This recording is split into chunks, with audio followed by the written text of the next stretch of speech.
premier temps, ça s'est passé le 8 août 2020, fin d'après-midi. J'ai été percutée à 100 km/h. Kelly est morte sur ce bitume-là, sur ce coin de route, sur ce coin de bitume. Elle est partie avec sa moto, en fait. C'est...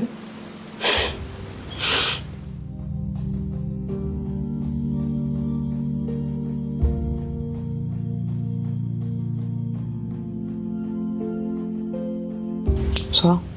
Tu pourrais te présenter? Alors, je m'appelle Kelly. J'ai 28 ans. Et je suis aujourd'hui ici pour parler un peu de ce qui m'est arrivé. Alors, dans un premier temps, ça s'est passé le 8 août 2020, fin d'après-midi. J'ai été percutée à 100 km/h à l'arrière de la moto. Donc, moto fracassée, moi au sol.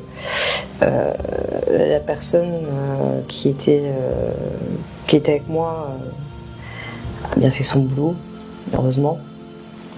Mais ouais, on s'attend pas. Je pense qu'on n'est pas prêt. On n'est jamais prêt dans ces moments-là, mais là, vu qu'en plus elle m'a fauché à l'arrière, c'était surprise. J'ai rien compris à ce qui s'est passé, rien du tout. Et très honnêtement, on est dans l'incompréhension totale.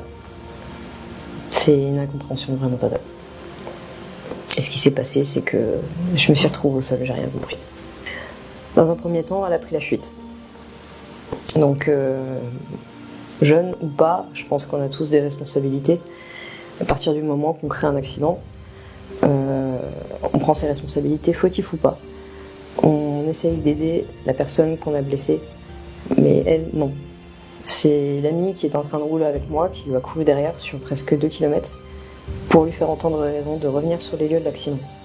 Sinon, je ne sais pas si elle reviendrait. Je ne sais pas si elle serait revenue sur ce moment-là.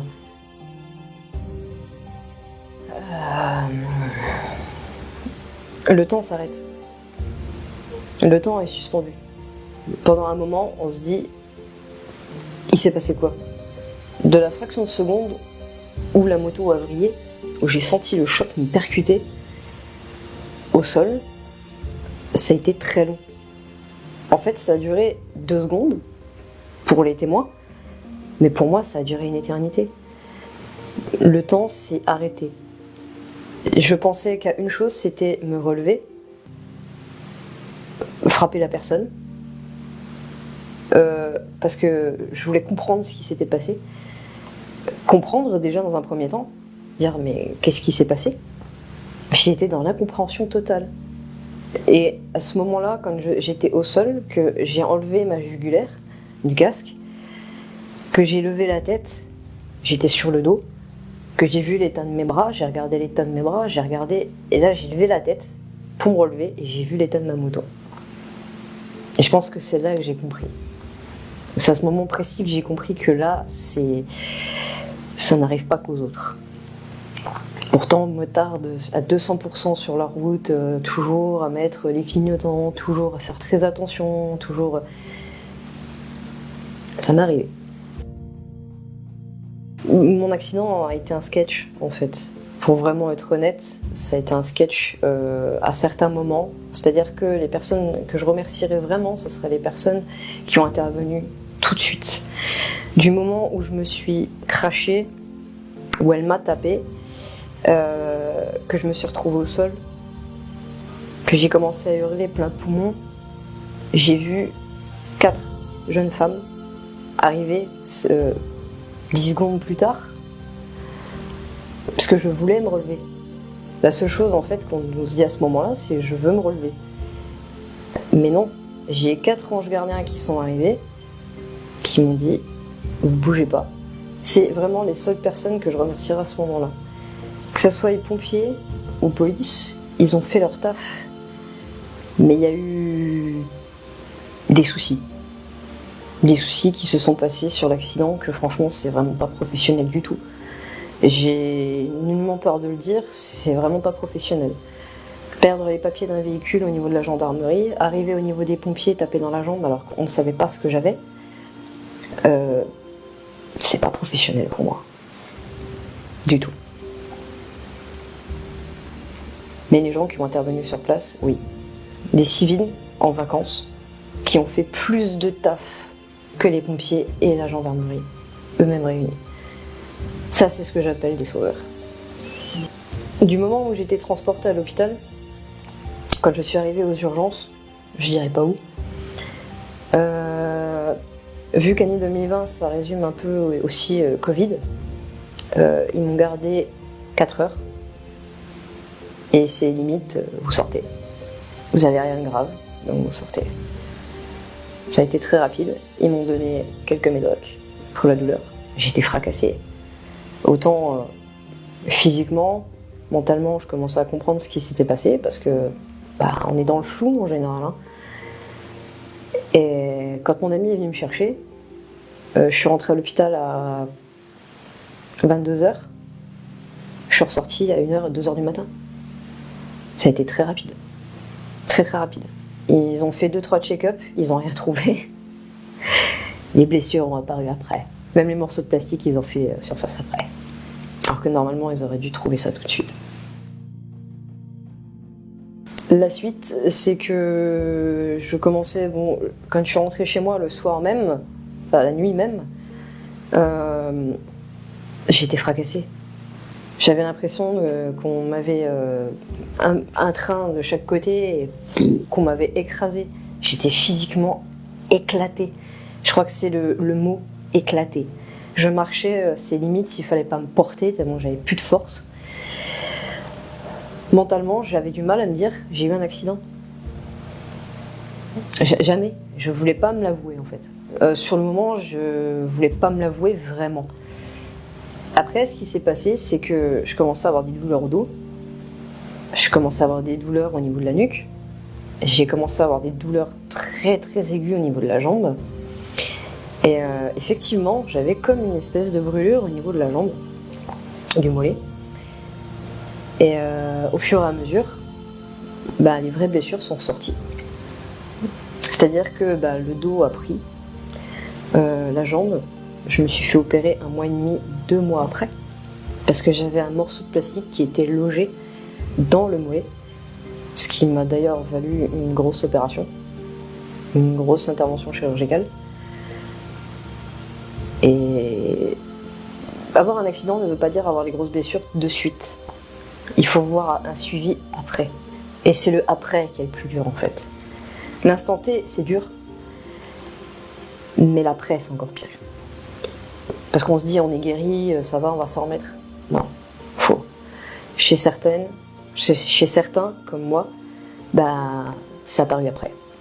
C'est pour ça qu'il faut être hyper vigilant, surtout même s'il y a un petit accident de rien du tout, toujours aller à l'hôpital, voir s'il y a quelque chose ou pas. Et encore, ils ne trouvent pas tout sur l'instant. Je dirais même des fois c'est pas gagné. Mais bon. Tout est tombé. La jambe, le dos, le mental. Le mental, je crois que c'est la patate par Mike Tyson. On est là et on se retrouve là. J'ai jamais été en arrêt, toujours travaillé, toujours eu une vie active. Et là, depuis l'accident, tout est suspendu. Tout le monde fait sa vie et nous, on est bloqués. On a des poids, on peut pas sortir, on peut pas marcher. Je pouvais voir personne, Covid oblige, personne ne venait à la maison. C'est une autre histoire, ça encore.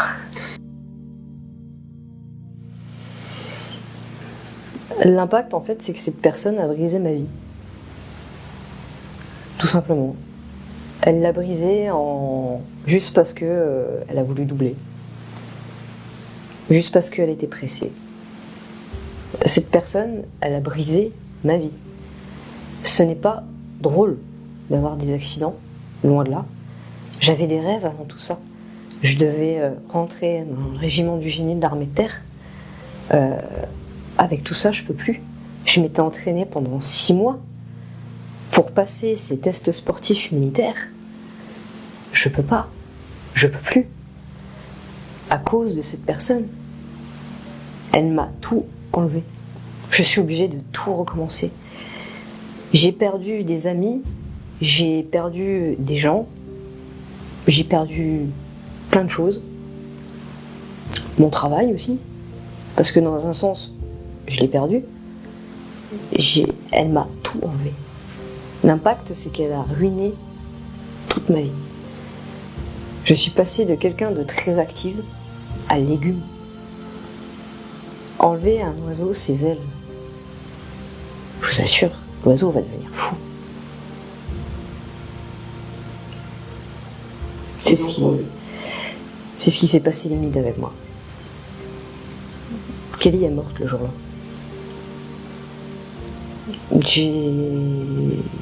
J'ai perdu Kelly. Je l'ai laissée, elle est restée sous le bitume. Kelly est morte sur ce bitume-là, sur ce coin de route, sur ce coin de bitume. Elle est partie avec sa moto en fait.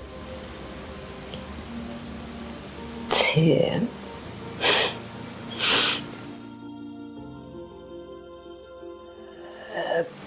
par intermittence, c'est-à-dire que... Pardon. C'est-à-dire que j'ai toujours été une énorme fan de moto. Je crois que c'est... Et là maintenant, dès que je regarde ma moto, j'ai peur.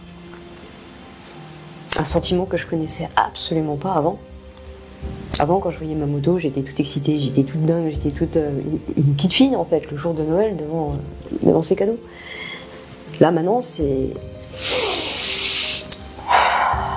limite, j'ai envie de me remettre en PLS dans mon lit quoi. Que des fois, je vais trouver une petite once de lucidité, et je vais monter dessus, je vais me dire allez, là maintenant faut que tu y ailles. Faut que tu montes sur ta moto et il faut que tu fasses un tour. Mais c'est dur. Je me retourne sans arrêt. Faut voir si j'ai pas quelqu'un qui va me taper à l'arrière ou... Mais ça a été l'effet de surprise en fait qui a vraiment...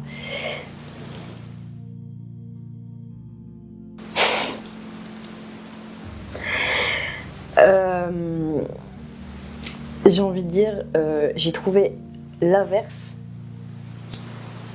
de la vitesse de la lumière. C'est l'administration française. C'est-à-dire que, alors déjà, quand on a un accident, quand on est victime d'un accident, ou, voilà, peu importe, on a une tonne de papiers, que ça soit assurance, que ça soit médical, que ça soit pour les soins, pour que ça soit n'importe quoi. Mon dossier, il est énorme, comme ça. Que ça soit police, n'importe quoi, pour les dépôts de plainte, pour... Et c'est long. C'est énormément long. Pour ma part, je n'ai toujours pas de réponse de la part de l'assurance adverse. C'est-à-dire que je ne sais toujours pas, au bout de 6 mois, si je suis responsable ou pas. Alors que non. Mais je sais toujours pas, verbalement, de la part de la bouche de quelqu'un de concret, je sais toujours pas. Au bout de 6 mois. Les papiers, l'administration française, c'est long. La preuve, moi, ça m'était jamais arrivé. CPAM, le patron, c'est pour une personne seule qui sort d'un traumatisme, qui est encore dans le traumatisme, c'est dur. Ça fait déjà d'une partie où vraiment ça assomme encore plus. Parce qu'on se dit, ok, on va se relever de ça, ça va aller. Bon, le côté finance, j'en parlerai même pas parce que c'est néant aussi. Côté administration, on nous en remet encore. Les côtés aussi médical, on en remet encore. Les côtés visite chez le médecin, et c'est reparti. C'est hyper dur. Hyper dur. Avoir un accident, franchement, c'est remettre. C'est pas relever la personne. Si on n'a pas les bonnes personnes à côté de soi, honnêtement, on s'enterre. En fait, la société nous en remet encore. Et si on n'a vraiment pas les bonnes personnes autour de soi, c'est incroyable. C'est franchement incroyable. C'est trop même. C'est trop. Non. Non. C'est une jeunette de 20 ans. Donc en fait, ce qui s'est passé, c'est qu'elle a dit ouais. Sur le moment, je m'excuse, je pleure, machin. Moi, je l'ai pas entendu, excusez-moi. J'étais au sol. J'étais en train de faire un gros câlin au bitume. Elle a dit excusez-moi à mon ami. Enfin, mon ami. La personne qui était avec moi. Moi, je l'ai pas entendu. Non. Encore maintenant, j'ai des collègues qui la connaissent, qui m'ont dit, après je sais pas si c'est vrai ou pas, je pense que la personne est assez, assez quand même confiante pour me le dire, elle vit sa vie, elle fait comme si de rien n'était. Ok, donc elle n'est pas au courant qu'il s'est passé ça de mon côté. Non, elle s'en fout. Elle s'en fout.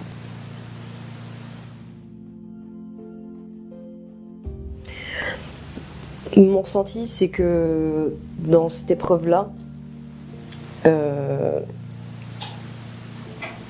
je remercierai jamais assez deux personnes qui ont toujours été là, du début à la fin. Vraiment, je crois que sans eux, j'aurais fait une connerie. Ouais.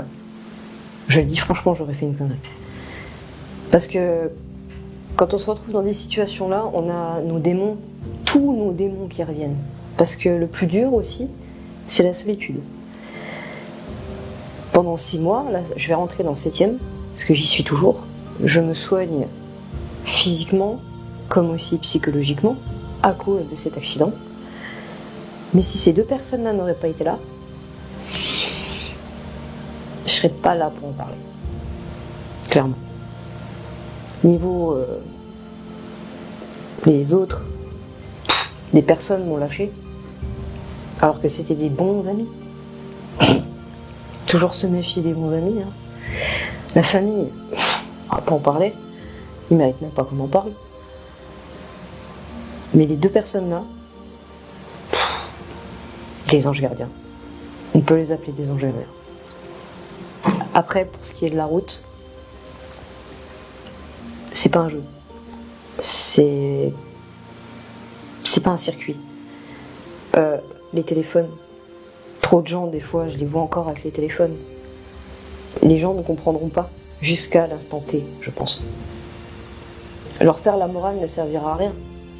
Soit les réponses vont être ouais, mais je suis assez grand, je sais ce que j'ai à faire, ouais, mais c'est bon, ça n'arrive qu'aux autres. Ça n'arrivait qu'aux autres, ouais. Jusqu'à ce que ça arrive. Et ça arrive. C'est pas un jeu. On est tous responsables. Tous. Briser la vie comme ça des gens, ça doit pas être aussi gratuit que ça. C'est pas normal. Aujourd'hui, de vivre ça. C'est pas normal. Donc, attention sur la route. Soyez toujours vigilants. Regardez vos rétros. Mettez vos clignotants. Ça sauve des vies. Un petit geste. Juste un petit. Ça sauve parfois.